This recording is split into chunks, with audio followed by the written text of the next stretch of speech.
The Trump administration is preparing a fresh round of tariffs on Chinese goods.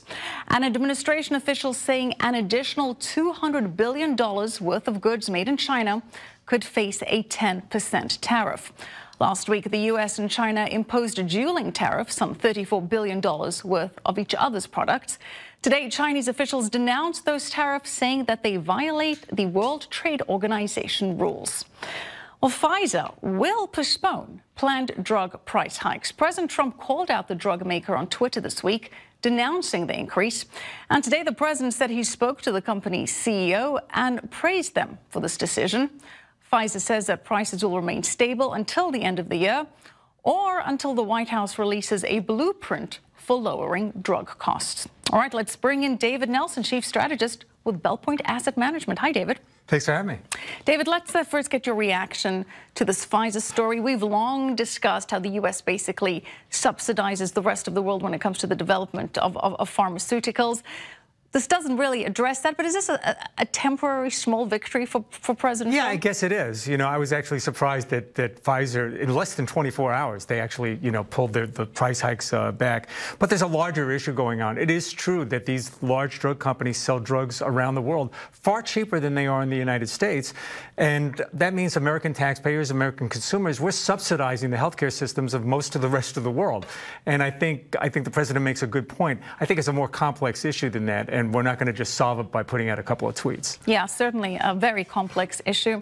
Another complicated issue, China-U.S. trade, as we know, and this new list of new products, around $200 billion worth, subject to potential new tariffs. And we've discussed this in the big picture because at the end of the day, and we've got a chart that demonstrates this, China shipped around $505 billion worth of goods to the U.S. last year. Compare that to $130 billion worth of goods that the U.S. sent to China. Now, they've already played with $34 billion worth. So on this front, China's going to run out of ammunition sooner than the U.S. They are. They're going to run out of runway fairly quickly, so they're not going to go there. You know, they may institute some tariffs, but it's not like they have no weapons at all. There are some things they could do. They could use regulations to make it very difficult for U.S. companies there. They could devalue their currency. That would make it, by devaluing their currency, that makes their exports a lot more attractive. I get that, but doesn't that hurt China in the long run, devaluing the renminbi, especially in its quest to become a leading global reserve currency? That doesn't really play to that. All very true, and China's already in the midst of a major slowdown. If you're trying to keep score right now, our markets, it's fair to say our markets have been rocky, but they're clearly in a bear market, down over 20% from the highs last year. They could even go out and start to sell massively, U.S. treasuries. They own a pretty big stockpile. That would hurt us as well. But it would also hurt them. It hurts. Well, that's what happens in these kind of conflicts. Look, Trump is notorious for bringing up the uncomfortable conversation. These are important issues that need to be addressed. I think what the administration needs right now, we need a win.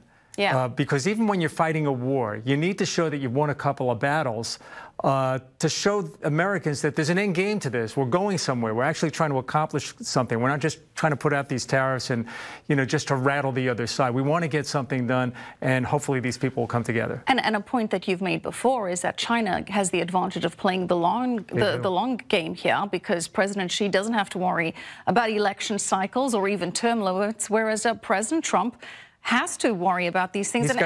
And it's no coincidence that the goods that are subject to Chinese tariffs happen to come from red states. Yeah, they were very, very smart in that. They went right after Trump country and went after agricultural products. And it's even playing out in Congress as well. You're seeing mock votes in the Senate, kind of putting this down and maybe taking away some of the ammunition from Trump, because they have elections coming up in just a couple of months. So it's complex, and the end game is going to be a long one. There's really not much that China can do, though, David, you could argue, without also hurting itself. Because say it does make it tougher for U.S. companies to do business in China and ups regulations and costs of entry, that doesn't help it in its long end game of promoting itself as a foreign investment destination, as a more business-friendly country. This is what I think President Xi will do. He will drag his feet on intellectual property, the things that are important to them. So maybe around the edges they'll make some concessions, and maybe it'll be agricultural products. That would be a win for the president. But I think they want to clearly hold on to that intellectual property advantage. But Trump could also lose some CEOs. Elon Musk just cut a deal to put a factory in China. But also the first to raise prices in response to those tariffs. So. And other CEOs may do something similar to avoid import duties there, put a factory over there that feeds just the Chinese consumers. So it's not over yet. It's interesting to see the Chinese media response to this, keeping in mind that China controls the media coverage quite extensively. And they've issued out some very strict instructions to the way they want the media to cover this. And those say to not criticize President Trump by name, to be careful not to link it to Trump personally, and instead to aim any sort of criticism at the U.S. government, to not inflame the matter, to keep calm, to not make this a top headline. Chinese websites and apps told not to send push notifications on this as it develops.